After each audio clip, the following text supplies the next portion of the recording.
سلام، ایمان هستم و به اپیزود ششم از سری برنامه‌های سایبرگارد خوش آمدید. در اپیزود قبلی با نحوه افزایش امنیت اکانت اینستاگرام از طریق جلوگیری از نفوذهای احتمالی آشنا شدیم. امروز به بخش دوم امنیت اینستاگرام یعنی رعایت کردن قوانین اینستاگرام میپردازیم که حفظ اکانت شما را از جنبه دیگری تضمین میکنه. اگر شما واقعا اپیزود قبلی و این اپیزود رو بتونید یاد بگیرید، هیچ نیازی نیست که شما امنیت اکانت اینستاگرام خودتون رو به دیگران بسپارید و برای این کار هزینه کنید. خود همین کار یعنی سپردن امنیت اکانت اینستاگرام در واقع به شخص‌های دیگری ریسک‌های خاص خودش رو داره. پس رعایت قوانین اینستاگرام یا به اصطلاح کامیونیتی گایدلاینز اینستاگرام برای همه کاربران که از این پلتفرم استفاده میکنن ضروریه. این که قوانین سختگیرانه‌ای داره، این که مثلا فلان گروه وابسته به حکومت در آلمان و فلان جا محتوای مخالفین حکومت رو حذف میکنن و اینها به ما کمک نمیکنه، بلکه آگاه بودن به مسئله میتونه ما رو کمک کنه. اینستاگرام یک فضایی رو درست کرده که با یک سری قوانین مشخص، حتی اگر این قوانین ایرادی داره، قطعاً برای تغییرش میشه کارهای خاصی رو انجام داد، اما ما باید اکانت خودمون رو در وهله اول حفظ کنیم و بعد آرام آرام قوانین اینستا رو میشه با مکاتبه کردن و راههای دیگه ارتباطی تغییر داد. برای شروع ابتدا باید وضعیت اکانت خودمون رو بررسی کنیم. برای این کار به صفحه اول اینستاگرام خودمون میریم، اون بالا سمت راست روی سه خطی که ما رو به منوهای اینستاگرام هدایت میکنه تپ میکنیم، واردش میشیم. حالا منوهای اینستاگرام باز شده و به پایین صفحه اسکرول میکنیم که دو گزینه هلپ و اکانت استاتوس رو پیدا میکنیم. ما با این دوتا کار داریم. اول روی گزینه اکانت استاتوس تپ میکنیم، یعنی وضعیت اکانتمون رو میخوایم اینجا ببینیم. در اینجا با توجه به نوع پیج ما میشه 3 تا گزینه داشته باشه و یا اینکه 5 تا گزینه. به 3 گزینه مهمی که در همه پیج ها وجود داره میپردازیم. اولیش گزینه ریموو کانتنت. در بهترین حالت باید این گزینه سبز باشه و داخلش هیچ چیزی نباشه. در قسمت ویولیشن هم خالی باشه. قسمت ویولیشن رو در ادامه برنامه بهتون میگم کجا میتونید پیدا کنید. وقتی داخل ریموو کانتنت بریم، 2 حالت داره. یه چیزی داخلش نیست و اون بالا نوشته Your account is not affected right now که پایینش هم معناش رو نوشته You are not at the risk of losing access to your account right now. معنای اون به این شکله که اکانت شما در حال حاضر تحت تأثیر قرار نگرفته و در خطر از دست دادن دسترسی به اکانتتون قرار نداره.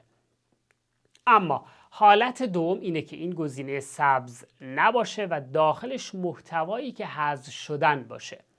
اینجا میتونید ببینید به چه دلیلی چه محتوایی از اکانت شما ناقض قوانین بوده. مثلا الان من یک منو برمیگردم و روی منوی هلپ تپ میکنم و روی زیر منوی ساپورت ریکوست و نهایتا گزینه ویولیشنز رو من انتخاب میکنم و داخل میشم. اینجا میبینید امکان داره، مثل همین نمونه‌ای که برای شما آوردم، قبلا این اتفاق برای ما افتاده و همش اینجاست. اما وقتی 1 سال از اونها بگذره، در واقع دیگه در قسمت اکانت استاتوس حذف میشن و اکانت ما در حالت سالم قرار میگیره، اما همچنان در تاریخچه اکانت ما قرار میگیره که در قسمت ویولیشنی که الان بهتون گفتم در زیر مجموعه هلپ هست میتونید این رو ببینید. به عنوان مثال یکی از محتوایی که اینجا میبینید زده به علت dangerous organization، یعنی سازمان خطرناک، حذف شده.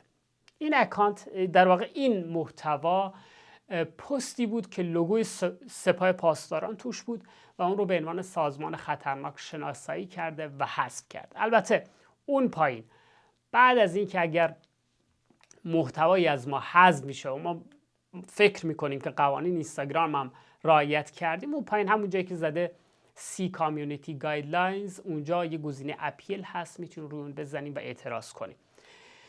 در کل این 2 حالتی بود که میتونه زیر منوی ریموود کانتنت داشته باشه و باید همیشه این رو چک کنیم و حواسمون باشه که خطا نکنیم، اگر کردیم تکرار نشه.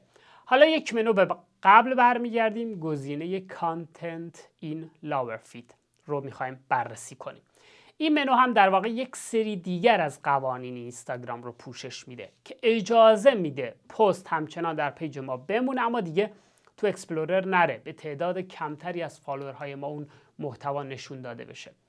در حالت عادی باید سبز باشه و چیزی داخلش نباشه، اما جدیدا اینستاگرام میاد در یک روز چند تا از پست های ما رو به این عنوان مارک میکنه و اینجا زرد میشه. در بیشتر مواقع خود اینستاگرام رأیش رو برمیگردونه و میگه که اشتباه کردیم.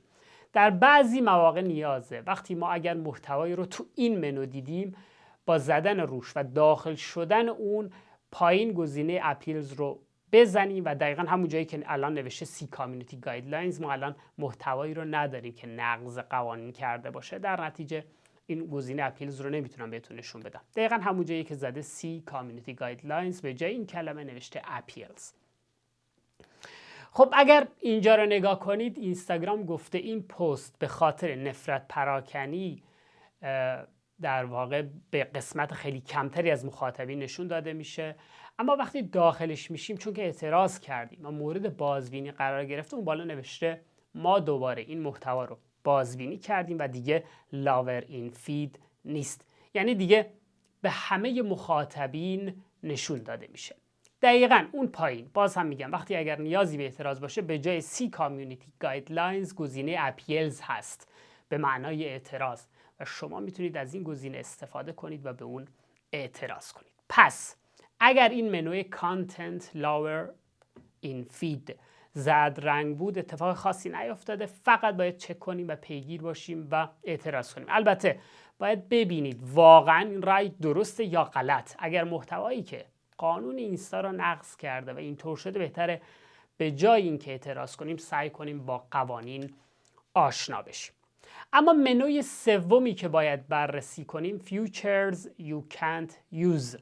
این منو در واقع وقتی که ما خیلی نقض قوانین داشته باشیم زرد میشه و داخلش می‌نویسه به دلیل همین نقض قوانین چه امکاناتی از ما سلب شده که مهمترینش اکسپلورره و در واقع میتونه از یک هفته تا 6 ماه و حتی 1 سال محتوای ما به هیچ وجه داخل اکسپلورر نره و در واقع جریمه نقض قوانین ما هست. یعنی که دیگه نتونیم لایو بذاریم یا کامنت بذاریم. فقط محتوا نیست که مورد بررسی نقض قوانین اینستاگرام قرار میگیره، بلکه کامنت های ما هم مورد بررسی قرار میگیره و در واقع هر آنچه ما در اینستاگرام به اشتراک میگذاریم از یک کامنت تا یه دایرکت، لایو، پست، باید قوانین اینستاگرام رو رعایت کنه. خب حالا که وضعیت پیج خودمون رو دیدیم، میریم که با بعضی از مهمترین قوانین اینستاگرام آشنا بشیم. قوانینی که میتونه باعث حذف محتوای ما بشه و یا اکانت ما رو از دسترس خارج کنه.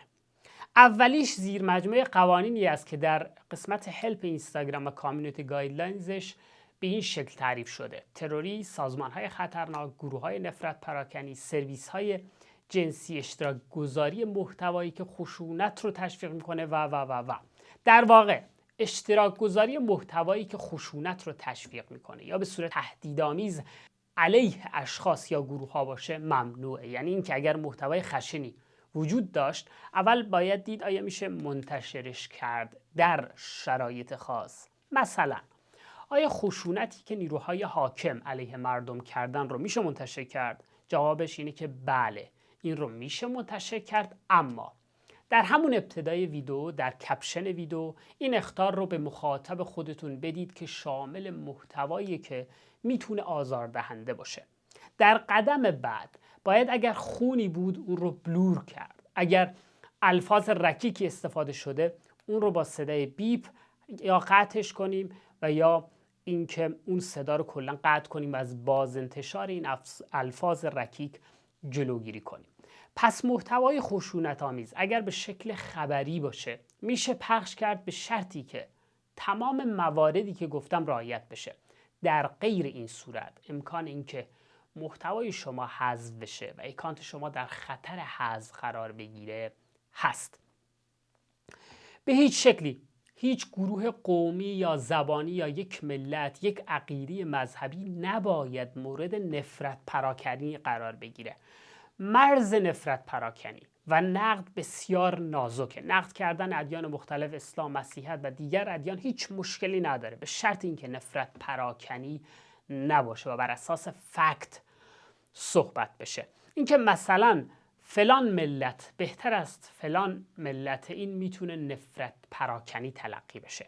پس مرز بین نقد منطقی و نفرت پراکنی رو باید تشخیص بدیم و در حدود نقد منطقی محتوا رو منتشر کرد. انتشار محتوایی که بر پایه نفرت، تبعیض، آزار یا تحقیر دیگران باشه به شدت ممنوعه. یادتون باشه نیروهای وابسته به حکومت میان و اینجور محتوای نقض قوانین رو با اکانت‌های فیک منتشر میکنن و قصد اونها اینه که مخالفین حکومت با بازنشر این محتوا در واقع موجودیت اکانت خودشون رو به خطر بندازن. محتوایی مثل محتوای خود آزارگری، دیگر آزارگری و محتوای شبیه به این، یعنی به کلیت ممنوعه. در واقع نکته دیگه جعل هویت و سوء استفاده از اطلاعات شخصی و انتشار اطلاعات شخصیه. در مواردی بوده که در مبارزات مردم علیه حاکمیت مثلا مشخصات فلان شخص سرکوبگر منتشر شده. این انتشار اطلاعات شخصی دیگران نه تنها بر اساس قوانین اینستاگرام بلکه به عنوان قوانین اروپا و آمریکا اگر اشتباه نکنم یک نقض قانونه و میتونه باعث حذف اکانت ما بشه. پس این رو مراقب باشید، حداقل در اینستاگرام این کار رو نکنید. یک وبسایت یا جای دیگه رو پیدا کنید که بشه بانک اطلاعاتی از این اطلاعات سرکوبگران جمع کرد و نهایتاً بشه اونجا اونها رو جمع آوری کرد، چون که موجودیت اکانت اینستاگرام ما با انتشار اطلاعات شخصی دیگران میتونه به خطر بیفته. نکته دیگری که هست اینه که میشه به قسمت هلپ اینستاگرام و قسمت کامیونیتی گایدلاینز اینستاگرام رفت و اون رو ترجمه کرد و بیشتر با اون آشنا شد. در واقع مختصر از قوانین اینستاگرامی بود که من برای شما گفتم. پس بهتره که خودتون هم اونجا مراجعه کنید و بیشتر مطالعه کنید و بیشتر با قوانین اینستاگرام آشنا بشید. برای رعایت قوانین اینستاگرام و جلوگیری از بروز مشکلات، توصیه رو من به شما دارم این که در انتخاب محتوایی که دارید دقت کنید. قبل از انتشار هر گونه محتوایی، از یک کامنت تا یک محتوای تصویری و حتی یک دایرکت، از مطابقت اون با قوانین اینستاگرام اطمینان حاصل کنید. در صورت اینکه تردید دارید بهتره که اون رو منتشر نکنید یا اصلاحاتی روش اعمال بشه که قابل انتشار باشه، مثل مواردی که به شما گفتم. از انتشار اطلاعات شخصی افراد دیگر بدون رضایت خودشون اجتناب کنید. حتی این هم مهمه که مراقب اطلاعات شخصی خودتون باشید، از اینکه اطلاعات شخصی خودتون رو به صورت بیش از حد اون رو در فضای عمومی منتشر کنید، خودداری کنید که این هم خودش خطرناکه. و سومیش و مهمترینش آگاهی از بروز رسانی‌های قوانین اینستاگرامه که قوانین رو به روز آگاه باشید و اون رو رعایت کنید. این هم پایان اپیزود 6 سایبرگارد بود و واقعا هر 6 اپیزودی که تا الان بوده رو باید ببینید. اگر ندیدید کافیه در یوتیوب کلمه سایبرگارد رو به صورت سرهم جستجو کنید که پلیلیست سایبرگارد برای شما بیاد و بتونید همه اونها رو ببینید و خودتون تضمین کننده امنیت خودتون باشید. اگر سوالی بود، جایی کمتر توضیح داده شده بود، نیاز به توضیح بیشتری بود، بپرسید که ما بتونیم به اونها جواب بدیم. ممنون که با ما بودید. شب و روز همگی خوش.